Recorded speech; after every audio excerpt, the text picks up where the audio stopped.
Multi computer क्या होते हैं? Multi computer system are the computer system with a multiple processor that are connected together to solve the problem or to share any data. Each processor has its own memory and it is accessible by the particular processor. Those processor can communicate with each other through interconnection network. As a multiprocessor is capable for message passing between processor, it is possible to divide a task between processors and complete the task. And multi-computer can be used for distributed computing.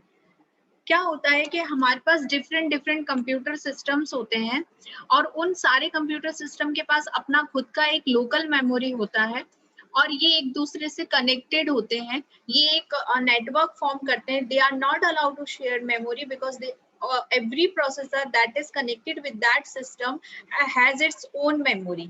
ठीक है, तो ये एक दूसरे से connect इसलिए किए जाते हैं ताकि ये इंफॉर्मेशन शेयर कर सके, डेटा शेयर कर सके.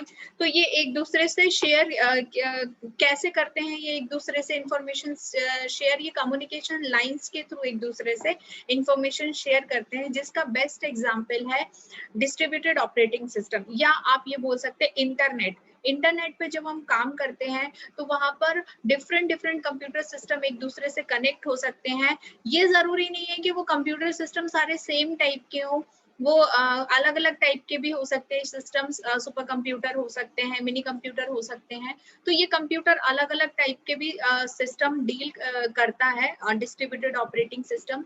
बस एक कॉन्सेप्ट ये है कि सबके पास अपना लोकल मेमोरी होता है. ये with the help of communications line ये एक दूसरे का डेटा शेयर करते हैं और ये लोड डिस्ट्रीब्यूट हो जाता है यहाँ पे इजीली. अगर एक कोई नेटवर्क आप फॉर्म कर रहे हो तो उसमें आप देखोगे कि एक कोई कॉमन प्रोसेसर जिसको वो सबको लीड कर रहा है, वहां पर अगर कोई भी काम अगर आप डिवाइड करके करोगे तो उस काम को आप मिनिमम अमाउंट ऑफ टाइम में परफॉर्म कर सकते हो. तो जब हम डिस्ट्रीब्यूटेड सिस्टम का यूज करते हैं तो हमारी जो पूरे सिस्टम की स्पीड होती है वो इंक्रीज हो जाती है और इसके साथ ही जो हमारा लोड है वो भी डिस्ट्रीब्यूट हो जाता है. रिसोर्स शेयरिंग को भी हम लोग इनहांस करते हैं क्योंकि हमें ये चीज पता है कि जितने ज्यादा मल्टीपल टास्क एक बार में परफॉर्म होंगे उतने ही ज्यादा पूरे नेटवर्क की या पूरे सिस्टम की एफिशिएंसी इंक्रीज होगी.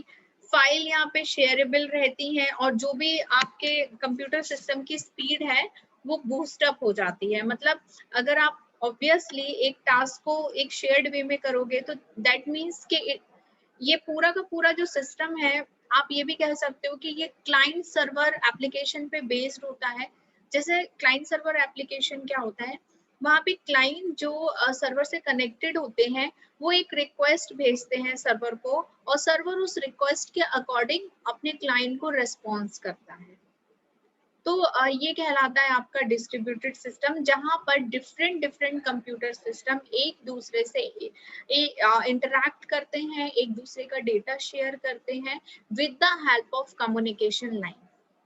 और अगर हम एक प्रॉपर डेफिनेशन देखते हैं डिस्ट्रीब्यूटेड सिस्टम की, so it is the collection of autonomous system where each system has its own local memory and they are allowed to share information, they are allowed to share file with the help of communication line. So we can say that with the help of this system we are able to increase the speed of the system as well as achieve the concept of resource sharing. ठीक है, समझ में आया जो मैंने बोला? Yes ma'am.